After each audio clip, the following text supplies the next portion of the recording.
Give me your name and what you do. My name's Adeem Younis, and I run a matrimonial agency called SingleMuslim.com. When did you launch SingleMuslim.com? We set up Single Muslim in 2000, so it's been 16 years now. And what brought it about? The reason that we set up Single Muslim is that we saw a niche in the market. A lot of my kind of friends and the elders within the kind of friends groups were having proposals, or the parents were getting them married from kind of Asia, kind of Africa or the Middle East, and getting arranged marriages from the countries of origin where the parents were from, which is naturally what happens in kind of Asian subcontinent society. The majority of Muslims in the UK have Pakistani origin. But what I was seeing is that those relationships, those marriages, number one, weren't being accepted, and number two, when they were married, they were from different planets. Pretty much what they had in common, what they liked, where they were from, what their interests were, what their kind of plans for the future were totally separate. It's just, there's an old Arab proverb saying that you can plough a field with a bull and an ox, but you can't. It's not going to be successful. It's not going to be enjoyable by anybody. And it's kind of like that. The marriage relationship is something that's going to be lifelong, and if you don't have those common factors and you're not able to see the same vision together with yourself and with your family, your future family, then it's just a recipe for disaster, I think. So Single Muslim is profile based, and what you do is you register your profile, you put on there your bio data, so anything from your education to your background to what you like to what your partner would be interested in. You can also add on there in terms of faith-based interests, so how religious you feel you are. Do you pray? Have you been on Hajj? Have you been on the pilgrimage to Mecca, for example? And then with that data, you're able to contact other people. And before you contact them, you can see their profile. And if you're interested and you see that there's kind of mutual interest, maybe you're interested because you're in the same locality, maybe you're interested because you're in the same profession, or you kind of got the same ethnic background or whatever. And it's huge. It's been a huge success. We've got over 2 million registered members. We've had 50,000 marriages, and we're international. So we're the largest Muslim website in the UK, bar none. And we boast some fantastic hits. And in terms of yourself personally, how did you go from growing up in Wakefield to launching such a successful business? So I had a really great kind of career progression. When I say career, I had a really great kind of academic history, because I was at Outward Grange School. Then I went from Outward to Wakefield College, and at Wakefield College a couple of tutors really supported me, and they gave me a 2-week work experience at Yorkshire Television here in Leeds. And what that happened, that just kind of made me realise that, it's not kind of some aliens or some external life forms that come and do TV production or graphic design or business. These massive companies, blue chip companies, that are run by just kind of down to earth, real people who have just got a passion, who've got a focus, and who have had an opportunity. So what that enabled me to do was, when I finished the work experience, they actually extended it for 6 months. So I was there 1 day a week.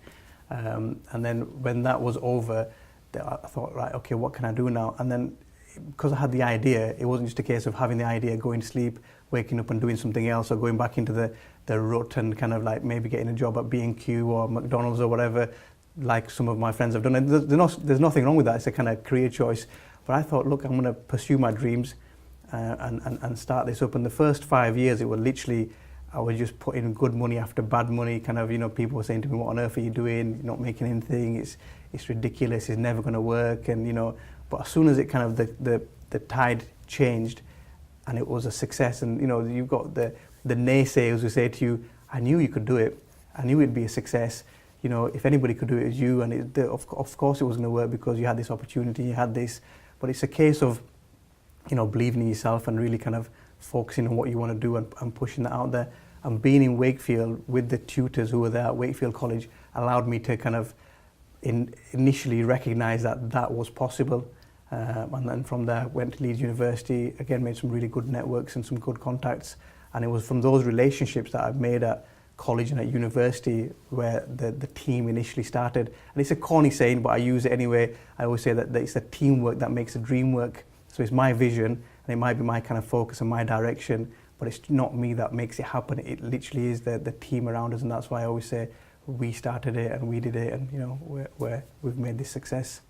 And where does that team work now? How are you set up as a business? So we're still in Wakefield. We've moved from the offices where we were initially. We've moved to some nicer offices. Kind of we've kitted it out. It's a state of the art digital office. We've got our own server racks. We do kind of outsource to other servers up and down the country as well.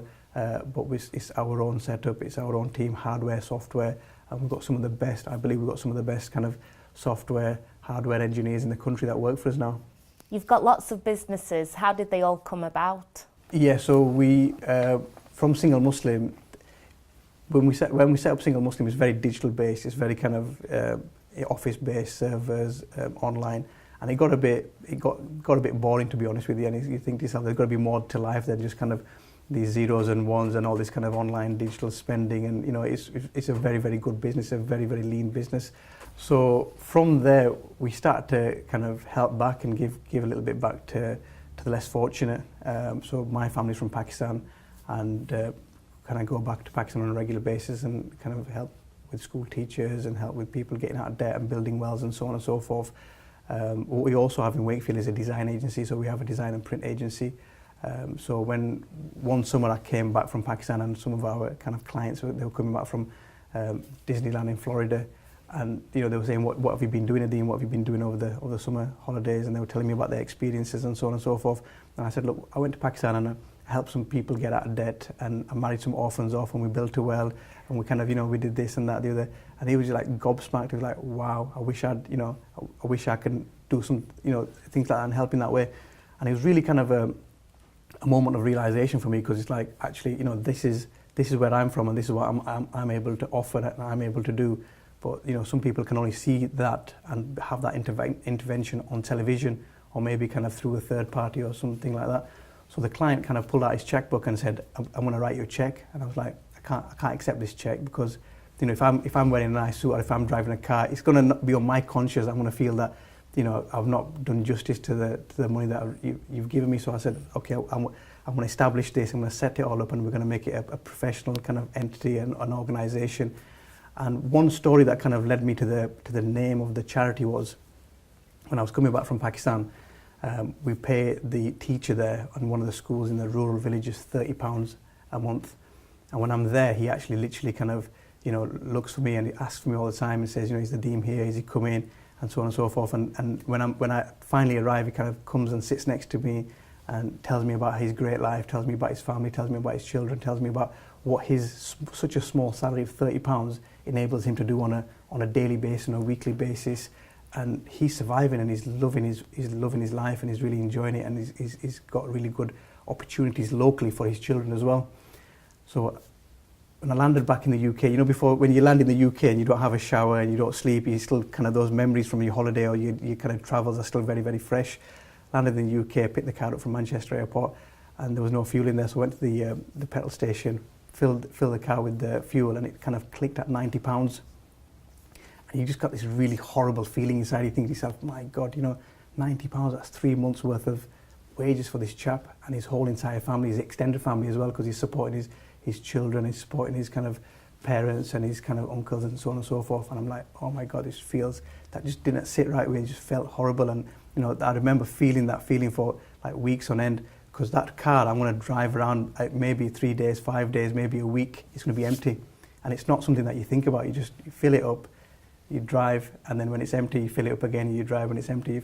And that's where the name Penny Appeal came. It's all about small change, big difference. So it's affordable and rewardable. So for us, what we see as throwaway change, pennies, you know, small change, maybe a few pounds, for someone in the developing world can be transforming, life transforming, and it even can be life saving as well. And it's been, again, you know, we work in over 30 countries now. We've got a UK program as well. And it's been 6 years since we launched a charity, and it's going from success to success as well. How many staff do you employ? In the Wakefield office, there's over 100 people now working across the different organisations.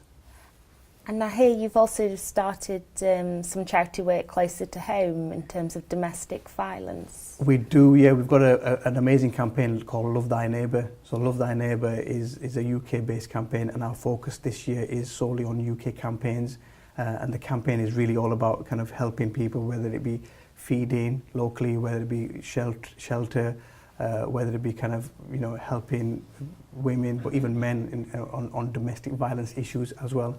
And it's a program that we're very, very proud to say that it's Wakefield based, and it helps people up and down the country. We also kind of at Christmas time and at kind of holidays, we go and see other vulnerable people. There's elders that we go and meet and give them support, maybe take them to the hospital, see their appointments, or even just give them company, to be honest with you. Just be there for them when they don't have anybody else. Go to hospitals and present children who are terminally ill with presents as well. What spurred you on in that field? So it really was so sometimes I don't give the full story, but it's like I guess when I was younger, I lost my father at a young age, and we brought up with a single parent. My mum brought us up, and my mum was my mum and my dad, and it was fantastic. We never thought we had anything, you know, less than anybody else. We were kind of on par with everybody else, and you know, there was no shortage there. However, there's still something, there's still a feeling that kind of makes you think that what if my mother and father didn't come to the UK? Because when I've gone back to my parents' home in Pakistan, I'm thinking to myself, actually, if we were born here and not in the UK, it would have been such a different life. It would have been, you know, it's unimaginable poverty that you would live in, unimaginable kind of place in terms of no opportunities, no education, nothing for the future whatsoever. But what we were able to do, because we're here in the UK, because we have what we have, because we have the income and and you know, more than anything else, you're able to make a living, make a good living for yourself, and also give back. And I think that giving back is upon every human being, and we should always give back, whether you've got small or whether you've got a lot. And I think just me being able to network with people and get the right people on board, get the right people in the team, we're able to help a lot more than just kind of those people that are, you know, that I know. Basically, we touch millions and millions of lives every single year, and I think it was important for us to focus back on the UK, where we are here, because again, you know, we're very, very fortunate that we might not see poverty on a daily basis, but there's some unbelievable poverty that exists below our noses, basically at the end of our streets. And it's just making sure that, yes, it's about your neighbour more than kind of your neighbour, maybe physical neighbour, maybe physical to your street, maybe physical to your town or city that you live in, rather than kind of maybe, you know, in another subcontinent somewhere. So you've got signalmuslim.com and charities as well. Where do you see yourself in the future? So I think the future is we're supporting a lot of small incubation type businesses now, because we've got a digital platform, we've got expertise on a digital level, and also we understand the kind of the community, the society as a whole, but the kind of society, the Muslim society, the demographics that live in that kind of space. A lot of the charities focused, even though it's not a Muslim charity, the board of trustees are a mix. We've got 3 females, we've got 2 males. I'm chair of trustees, and we've got a chap who's called Eric, who's a non-Muslim. But there is still a very much a Muslim ethos to the work that we do, which is humanitarian. So it's not that we help anybody or everybody who needs help and assistance. And I think the future is using the skills and using what we have to help incubate other small businesses, whether they be kind of businesses to make profit, or whether they be businesses or organisations that help in society and be not for profit. I think we're in a very, very good position, and you know, we're in the heart of the country, and we're in a really great location that there's so much talent around where we are as well, and just giving other people, like I was given an opportunity by my tutors at Wakefield College, hopefully being able to be a step up or be a kind of a door opening for somebody else that's there, that can help more people as well. Thank you.